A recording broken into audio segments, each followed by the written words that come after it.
ఆవలింతలు అక్కా చెల్లెళ్ళు అంటారు. ఎవరైనా ఎదుటి వ్యక్తి ఆవలించితే చాలు చుట్టుపక్కల వారికి ఆవలింతలు వచ్చేస్తాయి.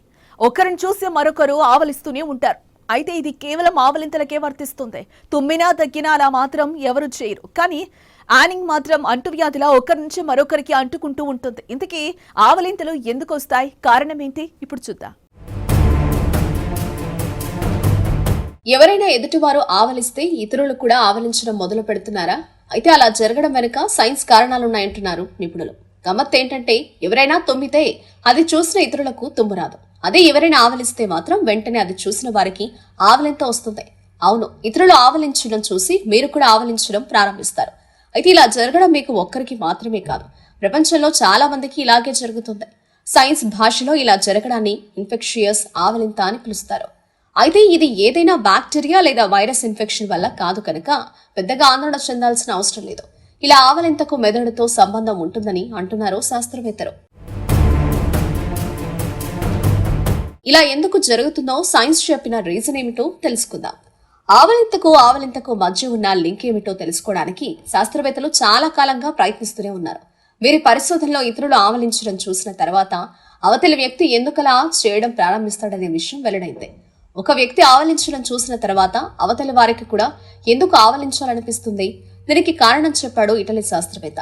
ఇలా అసంకల్పిత ప్రతీకార చర్యగా ఆవలించడానికి కారణం మిర్రర్ న్యూరాన్ అని అంటున్నారు.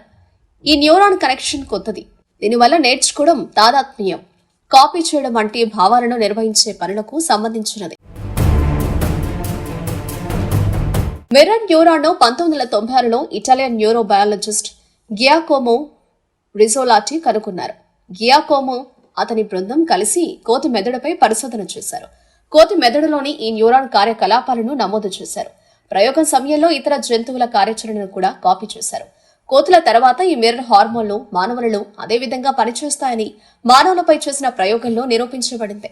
అంటే ఎవరైనా నిచ్చెలు ఎక్కినట్లు మనం చూస్తే దానితో సంబంధం ఉన్న న్యూరాన్లు చురుగ్గా మారుతాయి. అప్పుడు చూస్తున్న వారికి అదేవిధంగా స్పందించమని ఈ హార్మోన్లు చెబుతాయి. అదేవిధంగా ఎవరైనా ఆవలించడం చూసినప్పుడు అతని మెదడులోని మిర్రర్ న్యూరాన్లు చురుగ్గా పనిచేస్తాయి. అవి అతనిని అలాగే చేయమని చెబుతాయి. అందుకని అవతలి వ్యక్తి కూడా అదే పని చేయడం ప్రారంభిస్తాడు. మిర్రర్ న్యూరాన్లు మెదడులోని వేరియబుల్ భాగాలలో కనిపిస్తాయి. Premotor inferior frontal gyrus, parietal lobe, superior temporal sulcus. ఇందులోని ప్రతి భాగం వివిధ రకాల పనులకు ప్రసిద్ధి చెందింది. మిర్రర్ న్యూరాన్ మెదడులోని వేరియబుల్ భాగాల సామర్థ్యంపై ప్రభావం చూపుతుంది. ఈ మిర్రర్ న్యూరాన్లు ప్రభావితమైనప్పుడు చాలా సందర్భాలున్నాయని, అవి పనిచేయాల్సిన విధంగా పనిచేయవని పరిశోధనలో వెలుగులోకి వచ్చింది. ఆటిజం, స్కిజోఫ్రెనియా, మెదడు సంబంధిత వ్యాధులున్న వారు వీటికి బాగా ప్రభావితమవుతారు.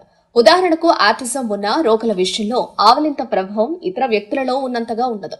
కాబట్టి ఇతరులు చూస్తున్నప్పుడు ఎవరైనా ఆవలిస్తే వారిపై మిర్రర్ న్యూరాన్ల ప్రభావం ఉండకపోవచ్చు.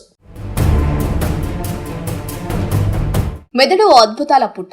సముద్రాన్ని ఇప్పటి వరకు పూర్తిగా ఎలా పరిశోధనలు జరగలేదో మెదడు గురించి కూడా పూర్తి స్థాయిలో పరిశోధనలు జరగనే లేదు. ఎందుకంటే మెదడు చాలా సున్నితమైన నరాలతో విపరీతమైన వేగంతో ఆలోచనలు చేసే అతిపెద్ద కంప్యూటర్ వంటిది. దానిలో నిరంతరం పనులు జరుగుతుంటాయి. మన నిత్య జీవితంలో చూసినవన్నీ మెదడులో నిక్షిప్తమవుతుంటాయి. అవసరం ఉన్న వాటిని మెదడు భద్రంగా దాచుకుని అవసరం లేని వ్యర్థపు విషయాలను బయటకు పంపిస్తుంది. ఈ కార్యక్రమాలన్నీ జరిగేందుకు శరీరంలో అతి ముఖ్యమైన వ్యవస్థ పనిచేస్తుంటుంది.